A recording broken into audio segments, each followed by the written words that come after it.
Salut, bienvenue dans ce tutoriel sur le DHS2. Aujourd'hui, nous allons voir ensemble le tableau croisé dynamique. Donc, sans plus tarder, nous allons aller sur le site. Non, nous allons taper ici dans la barre d'adresse sigsanté.ci et nous allons nous connecter. Et je vais mettre mes accès, mes identifiants. Et nous voilà connectés. Donc, nous tombons sur le tableau de bord. Donc, pour avoir accès au tableau croisé dynamique,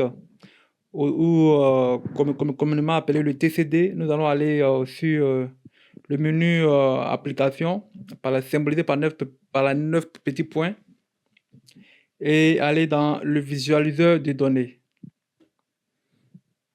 Dans le visualiseur de données, nous allons aller dans le type de graphique qui est ici, où il y a la flèche là, et nous allons choisir le tableau croisé dynamique.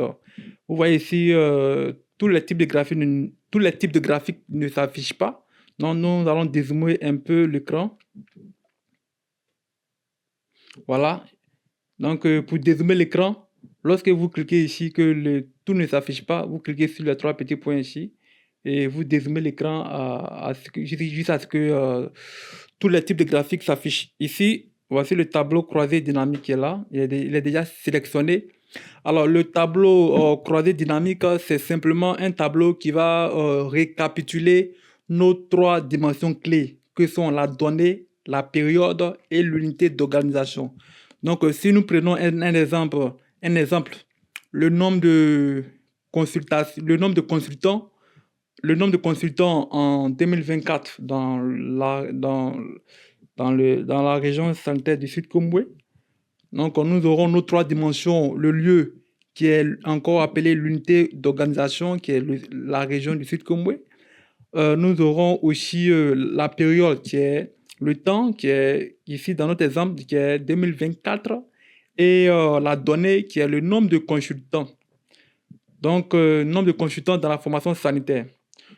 Donc, nous allons ici choisir chaque élément de chaque dimension clé pour pouvoir réaliser notre tableau croisé dynamique. Donc, nos trois dimensions clés seront dans notre tableau croisé dynamique. Donc, la première dimension que nous allons choisir, c'est la donnée. Et comme le nombre de consultants, c'est un élément de données, nous irons dans éléments de données. Excusez-moi, c'est éléments de données, voilà. Et dans éléments de données, le nombre de consultants est dans la première partie du rapport SIG-A. Donc, nous allons aller dans chercher la première partie du rapport SIG-A, qui est la première partie du rapport SIG-A, c'est activité de consultation et de soins. Et on le retrouve aussi, le nombre de consultants aussi, on le retrouve aussi dans la première partie du rapport SIG-B et C aussi. Donc, pour rappel, le rapport SIG-A, c'est le rapport utilisé par les VSPC. Le rapport B1, c'est le rapport utilisé par les EPHD. Et le rapport C1, qui est le rapport utilisé par les EPHR.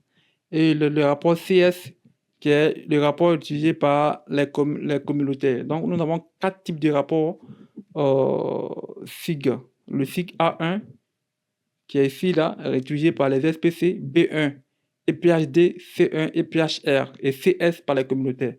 Donc, le nombre de consultants dans la formation sanitaire se trouve dans la première partie de notre rapport SIG A ou B ou C1. Donc, la première partie est intitulée Activité de consultation et de soins. Donc, nous allons faire un double clic dessus et venir chercher dans cette première partie-là le nombre de consultants dans la formation sanitaire.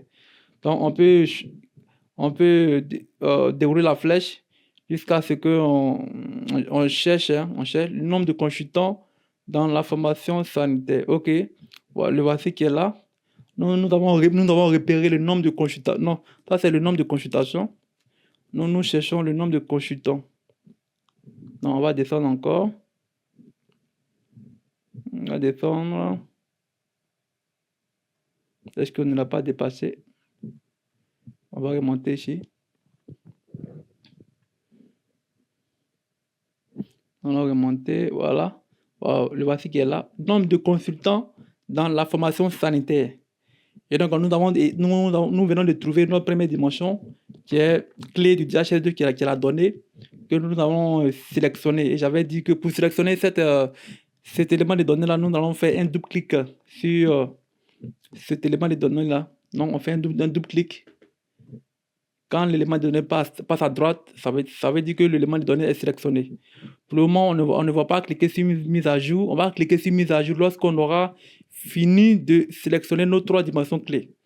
Donc, nous venons de finir la première dimension clé, la donnée. Il nous reste la période et l'unité d'organisation.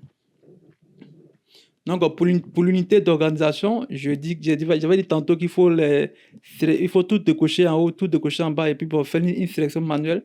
Donc, ici, je vais sélectionner d'abord les districts, les 4 districts, et enfin la région.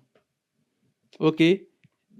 On ne va pas cliquer sur mettre à jour parce qu'on n'a pas encore fini de sélectionner nos 3 dimensions clés. Il nous reste une dimension clé qui est la période. Voilà. La période, comme vous venez de la période, par défaut, les 12 derniers mois sont sélectionnés. Donc, il faut faire un double clic pour désélectionner. Nous, notre période ici, c'est une période fixe, l'année 2024. On veut avoir le nombre de consultants en 2024 dans la région sanitaire de Sud Kivu. Donc, ici, on va venir ici choisir une période fixe. Et l'année 2024, c'est une période annuelle. Donc, ici, on va dérouler ici. Ici, nous avons les types de périodes quotidien, hebdomadaire, bi-hebdomadaire, bimensuel, trimestriel, semestriel, annuel. Nous, c'est une période annuelle. Puisque l'année 2024, c'est une période annuelle, donc on vient choisir annuel. Et on va sélectionner notre année qui est là, 2024. On va faire un double clic pour sélectionner notre année. OK, on va cliquer maintenant. On peut cliquer ici sur mettre à jour maintenant parce qu'on a fini de sélectionner toutes nos 3 dimensions clés. Ou on peut fermer, ou on peut faire la mise à jour. On peut fermer ici et aussi venir cliquer ici pour faire la mise à jour. C'est la même chose. C'est la même chose. Donc, nous sommes en train de charger. Et voilà. Ici, je vais rectifier une chose que j'avais dit dans la vidéo précédente. Ici, ce n'est pas la hiérarchisation, mais c'est plutôt la mise en page. Vous voyez, c'est la mise en page. Je vais agrandir un peu ici le zoom pour qu'on puisse bien voir. Voilà. Ici, c'est la mise en page. J'avais dit dans la vidéo précédente la hiérarchisation. Voilà, je profite de cette vidéo pour me rattraper. Ici, c'est la mise en page. Ce qui est ici, c'est la mise en page. La mise en page, c'est simplement comment est-ce que nos données seront disposées. Dans FIT, et retenez que dans FIT, ne mettez rien dans FIT. Hein. Mettez unité d'organisation en ligne. Et la période, vous pouvez la mettre, la période et la donnée, vous pouvez les mettre en colonne. Mais mettez toujours unité d'organisation en ligne. C'est une question d'esthétique. Nous allons cliquer sur mettre à jour. Vous voyez qu'on a nos unités d'organisation qui sont en ligne. Vous pouvez cliquer ici, télécharger ici, choisir le format Excel. Automatiquement, DHS2 va télécharger nos données dans un fichier Excel qui est là. Nous pouvons ouvrir ce fichier Excel. Donc, le fichier Excel est en train de s'ouvrir. On va faire une petite mise en page sur le fichier Excel. Et puis, bon, voilà, on a nos données. On va faire une petite mise en page ici. On va juste agrandir un peu les cases et les colonnes et pour que ça soit un peu plus chose. Voilà. Donc, je pense qu'on a fini. Voici nos données ici. On a nos données. Maintenant, si on veut avoir la couleur bleue qu'on a dans les DHS2, on peut venir ici quand même sélectionner la petite couleur bleue là si on veut la couleur bleue. On peut faire une petite mise en page ici. Mettre toutes les bordures ici. Et voilà, on peut mettre toutes les bordures ici.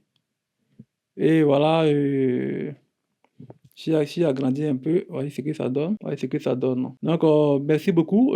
Ça, on vient de voir ensemble comme ça le tableau croisé dynamique. Dans la prochaine vidéo, nous verrons ensemble les diagrammes en bas.